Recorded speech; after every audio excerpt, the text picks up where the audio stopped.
Thank you very much, Kevin, ladies and gentlemen. This bill has several important dimensions, but the job dimension is one of the most important. Let's take a look at where we are today. We're in what appears to be a double-dip recession. We have, if you use the U6 total numbers, 25 million people unemployed.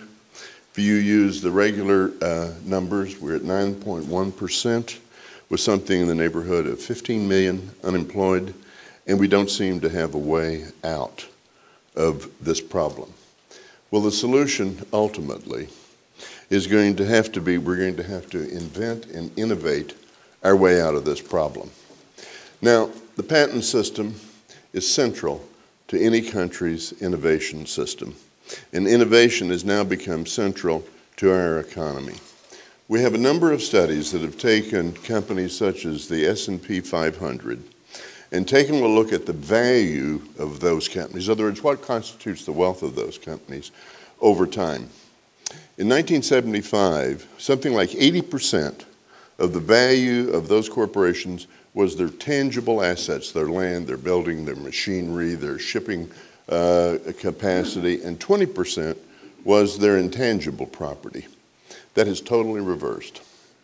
Today, the wealth of our nation, the wealth of our corporations, is tied up in these intangibles: patents, copyrights, trademarks.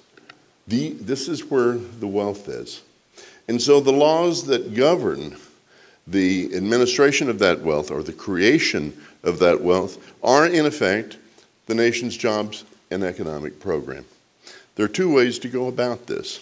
There's two models in the world. There's the European model and there's the American model.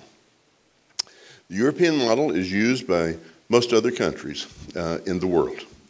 The European model is set towards advancing the interests primarily of large entity corporations. A large entity corporation, a multinational, just for shorthand, is a corporation that within its four walls will have an engineering department where stuff perhaps will be invented.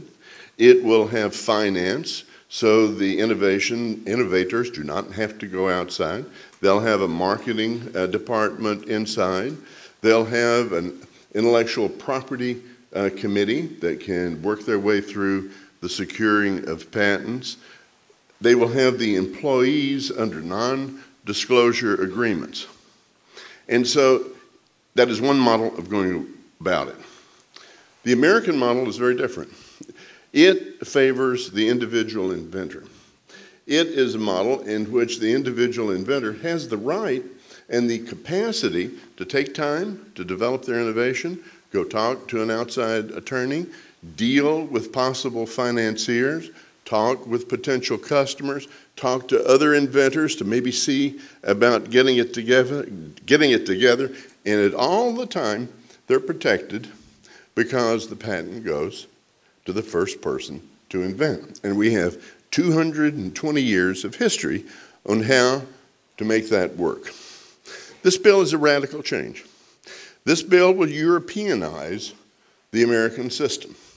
The principal advocates for this are about 300 multinational corporations that dominate the U.S. patent system. 300 corporations get about 60% of the patents. Of those, about 55+% are foreign companies. Foreign companies now get about half of all the patents in the U.S. These companies are accustomed to operating in the European model, and what they have sought to do over a 20-year period, going back to the early 1990s when we adopted the TRIPS agreement, the Trade-Related Intellectual Property System at the WTO, they have worked not only to put on minimal global standards, they have also worked to change the American system. The American system was partially changed in the 1994 when we became a member of the WTO.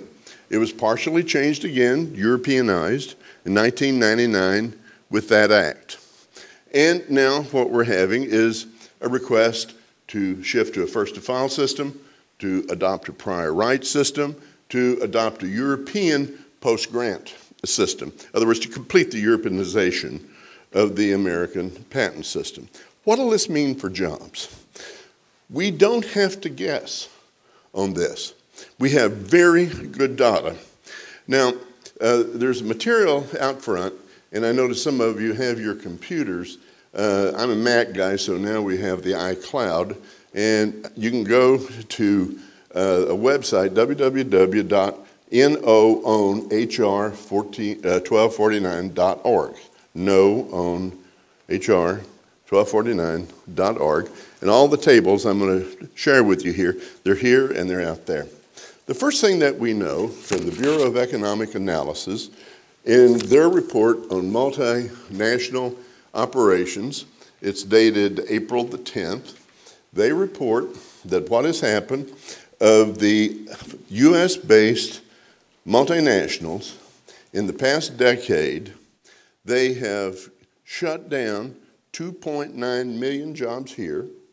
They have opened up 2.4 million jobs abroad. Now, what we can say is that the advocates for this bill today are in a process of shifting a major part of their production outside the U.S. We also know that corporations such as Microsoft, GE, IBM are now asking for patents that come from their foreign R&D operations. We're going to see, if we change this bill, much more of that happening. That is very significant when you get to it. We can also say that the existing patent system has been very good for these corporations. These corporations have $2 trillion of cash reserves waiting to be invested. They have 1.3 trillion of profits offshore that they're now negotiating to bring back what kind of a tax record, and they're running record profits. The existing system is very good already for the advocates. The second thing is, here is an NBR, National Bureau of Economic Resources paper that was done to see just how this affects Canada, which made the shift. Let me read the abstract. A switch to a first-to-file patent regime from a first-to-invent system has become imminent for the U.S. To learn about probable effects of such a change, we examine a similar switch that occurred in Canada in 1989. We found that the switch failed to stimulate Canadian R&D efforts, nor did it have any effects on overall patenting. However, the reforms had a small adverse effect on domestic-oriented industries and skewed the ownership structure of patent inventions towards large corporations away from independent inventors and small businesses. These findings challenge the merits of adopting a first-to-file patent regime. I think you'll find that study interesting.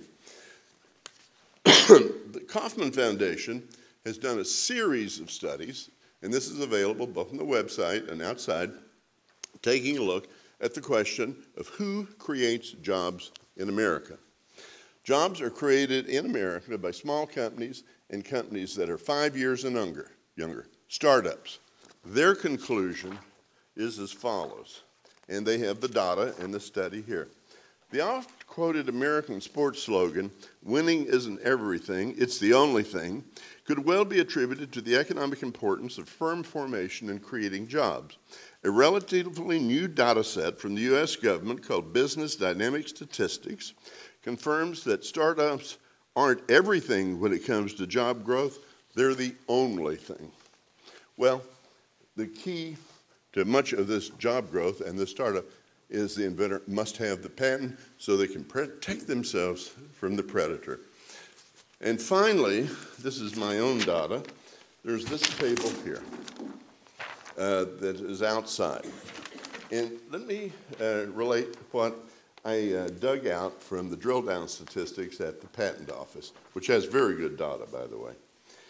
It is to take a look at who gets the patents. So for years, what we've had is a situation where small entity inventors, these are individual small companies, independent research institutes, universities, did about 30% of the patents in the United States. But what I took a look at is individual U.S. inventors.